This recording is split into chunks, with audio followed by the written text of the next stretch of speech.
Hello friends, நம்ம use பண்ணுற WhatsApp மட்டும் இல்லாமல் இந்த உலகத்தில் எக்கச்சக்கமான வாட்ஸ்அப் இருக்குது. இது என்னென்ன வாட்ஸ்அப், அதோட இன்டர்ஃபேஸ்லாம் எப்படி இருக்கும் அப்படின்றத நம்ம இந்த வீடியோவில் பார்க்க போகிறோம். அதனால் வீடியோவை ஸ்கிப் பண்ணாமல் கடைசி வரைக்கும் பாருங்கள். இதில் நீங்கள் எந்த வாட்ஸ்அப் யூஸ் பண்ணுறீங்க அப்படின்றதையும் கமெண்ட்டில் சொல்லுங்கள். இப்போ வாங்க என்னென்ன வாட்ஸ்அப் இருக்குது அப்படின்றத பார்க்கலாம். இதில் நம்ம ஃபஸ்ட்டு பார்க்க போகிறது ஓட்சி வாட்ஸ்அப். ஓட்சி வாட்ஸ்அப்போட இன்டர்ஃபேஸ் இப்படி தான் இருக்கும். இதில் எக்கச்சக்கமான ஃபீச்சர்ஸ் இருக்கிறதால இதையும் அதிகமானவர் யூஸ் பண்ணுறாங்க. அதுக்கடுத்தா பார்த்தீங்க அப்படின்னா ஜிவி வாட்ஸ்அப்போட இன்டர்ஃபேஸ் இப்படி தான் இருக்கும். இதுலேயும் எக்கச்சக்கமான ஃபீச்சர்ஸ் இருக்கிறதால இதையும் நிறைய பேர் யூஸ் பண்ணுறாங்க. அடுத்தா பார்த்தீங்க அப்படின்னா ஃபவுண்ட் வாட்ஸ்அப்பை பற்றி நிறைய பேருக்கு தெரிஞ்சிருக்க வாய்ப்பு இல்லை. அதோட இன்டர்ஃபேஸ் இப்படி தான் இருக்கும்.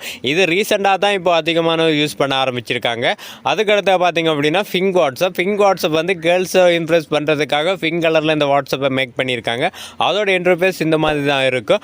அதுக்கடுத்தா பார்த்தீங்க அப்படின்னா எஃப்எம் வாட்ஸ்அப்போட இன்டர்ஃபேஸ் இப்படி தான் இருக்கும். இதையும் அதிகமானவர் இப்போ யூஸ் பண்ண ஆரம்பிச்சிட்டாங்க. என்னதான் இந்த மாதிரி வாட்ஸ்அப் இருந்தாலும் நீங்கள் ப்ளே ஸ்டோரில் இருந்து டவுன்லோட் பண்ணி யூஸ் பண்ணுற வாட்ஸ்அப் மாதிரி உங்களுக்கு வராது. அதாவது நீங்கள் தேர்ட் பார்ட் வாட்ஸ்அப் எதுலையாவது டவுன்லோட் பண்ணி யூஸ் பண்ணீங்க அப்படின்னா அது உங்களுக்கு சேஃபாக அண்ட் செக்யூராக இருக்காது. அதில் உங்களுடைய டேட்டாஸ் எல்லாமே லீக் ஆகும். இதுவே நீங்கள் ப்ளே ஸ்டோரில் இருந்து யூஸ் பண்ணுற வாட்ஸ்அப்பில் உங்களுக்கு அதுலேருந்து வர ஃபியூச்சர்ஸ் எல்லாம் கம்மியாக இருந்தாலும் உங்களுக்கு ரொம்ப சேஃபாக உங்களுடைய மெசேஜ் அண்ட் ஃபோட்டோஸ், வீடியோஸ் எல்லாமே ரொம்ப சேஃபாக இருக்கும்.